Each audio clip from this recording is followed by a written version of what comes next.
These days, technology has changed too much in that there exist these small ICs, or in simple terms, integrated circuits. Technically, when you talk about ICs, it means a rather complicated circuit that has been compressed into this little thing.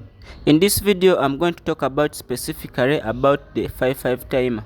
A 55 timer is a versatile component. It comes in two packages, SMD and THT. It was first introduced in around 1971 by the Signetics Corporation. It was the very first commercial IC available at that time. Hence, it was nicknamed the Time IC machine.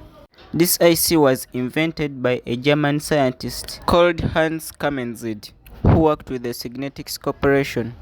Now let's inspect the inside of the dual inline package of the 55 timer IC. Pin 1 and 8 are connected through 3 5 kilo ohm resistors, for which most people believe that's where this IC got its name. Pin 2 is the trigger pin, which connects directly to the negative input of a comparator. Its positive input is connected at this point, which has a third of the supply voltage. The output of a comparator is connected directly to the set pin of the integrated flip-flop. Pin 3 is called the output pin, which connects directly to the output of the output driver. This output driver, sometimes it is called the inverter, because in most cases it inverts the signal which it receives. Its input is connected directly to the output of the flip-flop. Pin 4 is called the reset pin, which connects directly to the reset pin of the integrated flip-flop. Pin 7 is called the discharge pin, which connects directly to the collector of an NPN bipolar junction transistor. Its emitter is connected to ground and its base is connected to the output of the integrated flip-flop. Pin 6 is called the threshold pin, which connects directly to the positive input of one comparator. Its negative input is connected at this point, which has 2/3 of the supply voltage, and its output connects directly to the reset pin of the input of the integrated flip-flop. Pin 5 is called the control voltage, which connects directly to the negative input of the second comparator, and subsequently to this point, which has 2/3 of the supply voltage. Its main job is to stabilize voltages. That's why it is usually tied to the supply voltage. You can either connect it directly to VCC to change the reference voltages, or sometimes it is tied directly to the 10 nanofarad capacitor to stabilize the reference voltages or to filter out unwanted waves from the power supply, which is very common in most circuits. Now, this information basically makes up a 55 timer. The 55 timer mainly has 3 modes: monostable mode, bistable mode, and astable. Let's firstly internalize the so-called monostable mode. The circuit diagram looks like this.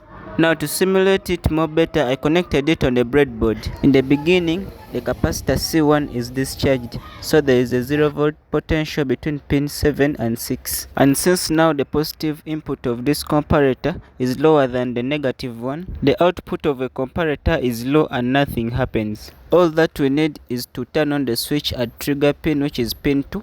This connects the negative input of this comparator to ground. And since now the positive input is higher than the negative one, the output of this comparator becomes high. This activates and turns on the flip-flop, which subsequently activates the inverter to high.